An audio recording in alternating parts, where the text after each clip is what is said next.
हाल ही के दिनों में जो नया फैशन बना है कि सनातन के बारे में कुछ भी टिप्पणी करो या सनातन से जुड़े हुए लोगों के बारे में कुछ भी करो, वाकई में आपने सनातन को राष्ट्रीय धर्म कहा था कि भाई ये एक तरह से हमारा राष्ट्रीय धर्म है।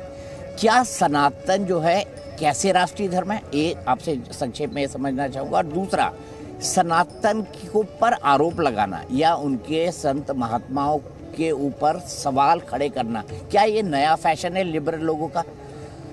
देखिए, एक बात हमें जरूर ध्यान देना होगा, हर देश, हर व्यक्ति की, हर देश की अपनी एक आत्मा होती है जो उसकी पहचान होती है। भारत की आत्मा सनातन धर्म में निवास करती है और ये भारत की पहचान भी है। सनातन धर्म ने अलग अलग कालखंड में दुनिया की कौन सी ऐसी जाति, मत या मजहब है जिसको अपने यहाँ शरण न दिया हो।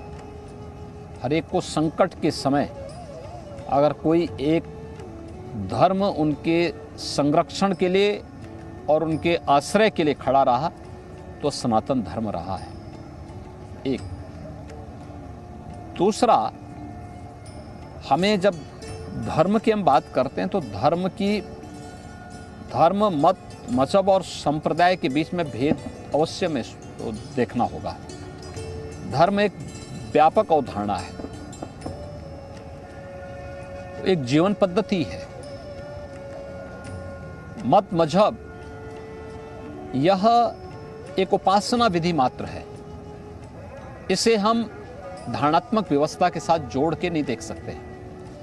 कौन व्यक्ति किस उपासना विधि को स्वीकार करता है ये उसका विषय है, लेकिन इस चराचर जगत के हर जड़ और चेतन वस्तु का अपना एक धर्म है जो उसको पहचान दिलाता है। जैसे अग्नि का धर्म दाहकता है, वायु का धर्म स्पर्श का है, जल का धर्म शीतलता का है। हर व्यक्ति हो या जड़ और चेतन कोई भी वस्तु हो, उसका अपना एक धर्म जरूर है, यानी उसका धर्म कर्तव्य से है। तो हमारा सनातन धर्म हमें अपने कर्तव्यों के प्रति आगाह करता है, अनुशासित भी करता है। लोग बड़ा कहते हैं, मैं थोड़ा इस डिस्कशन में थोड़ा सा 5 मिनट और लूंगा आपके। लोग कहते हैं धर्म निरपेक्ष है हम। तो क्या कोई व्यक्ति अपने धर्म से निरपेक्ष हो सकता है? जैसे मैं पत्रकार हूं, मेरा काम जो है सवाल पूछना है। इस सरासर जगत में कोई भी धर्म से निरपेक्ष नहीं हो सकता। अगर वायु निरपेक्ष हो जाएगी, क्या हाल होंगे? अग्नि निरपेक्ष हो जाएगी, क्या होगा? सूर्य निरपेक्ष हो जाएगा तो क्या होगा? धर्म निरपेक्ष नहीं हो सकता है, शब्द गलत है। पंथ निरपेक्ष हो सकता है। उपासना विधि की स्वतंत्रता हर व्यक्ति को है। वो अपने अनुसार अलग अलग उपासना विधि को, जो उसको अनुकूल लगता है, जो उसका अंतःकरण उसको परमिट करता है, उसके अनुसार वो उसको अंगीकार कर सकता है। पंथ निरपेक्ष व्यवस्था हो सकती है, लेकिन धर्म निरपेक्ष व्यवस्था नहीं हो सकती। मैं एक चीज और पूछना चाहूंगा कि जब सनातन की बात होती है, धर्म की बात होती है, या फिर राजनीति की भी बात होती है, और जब सनातन और राष्ट्रवाद का परचम लहराता है, तो कई लोग कहते हैं ये तो सेक्युलर देश है, आप देश के संविधान के विरुद्ध जा रहे हैं। क्या सेक्युलर धर्मनिरपेक्ष होना है या पंथ निरपेक्ष होना है? देखिए, सेक्युलर पंथ निरपेक्ष होगा। धर्म से निरपेक्ष होने का मतलब अपने कर्तव्यों से निरपेक्ष हो जाना है। धर्म निरपेक्ष होने का मतलब सदाचार से निरपेक्ष हो जाना है। धर्म निरपेक्ष होने का मतलब उन जीवन मूल्यों से निरपेक्ष हो जाना है जिस पर व्यक्ति और समाज का जीवन टिका हुआ है। सेकुलरिज्म की बात वे लोग हमें न समझाएं।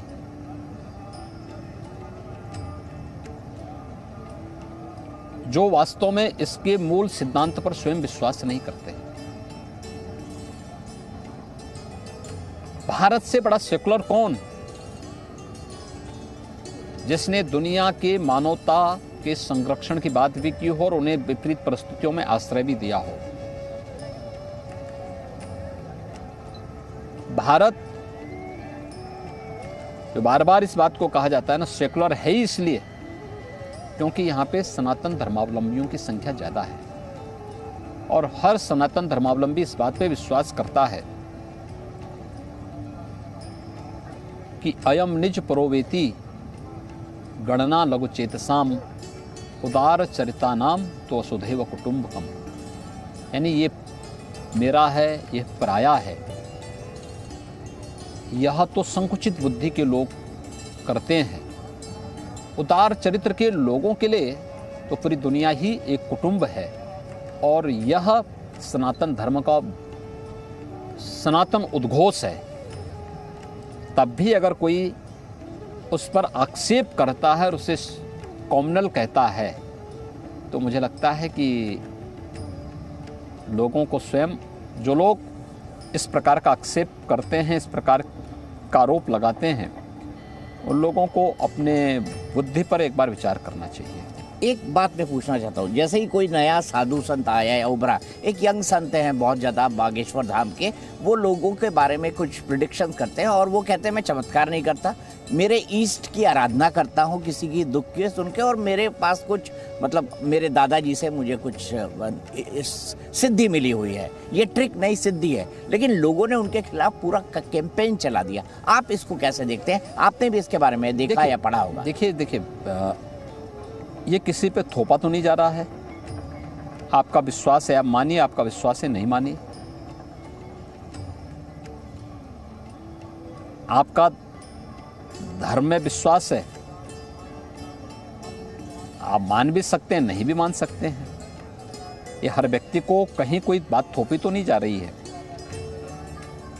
अब जिसको विश्वास है वह करता है, किसी एक स्थान पे करता है, जाता है, उसकी अपनी आस्था, उसकी आत्मा संतुष्ट होती है, तो आप उसके मार्ग में क्यों बाधा बन रहे हैं? लेकिन धर्म शाश्वत मूल्यों पर आधारित है। मुझे लगता है कि उसकी सात्विकता और उनके शाश्वत मूल्यों को हमें हर हाल में बनाए रखना होगा। किसी भी प्रकार के उस प्रकार के बातों को उसमें डालने से हमें परहेज करना होगा जहाँ पे आडंबर दिखता हो, जहाँ पर किसी भी प्रकार का कोई बनावटीपन दिखता हो।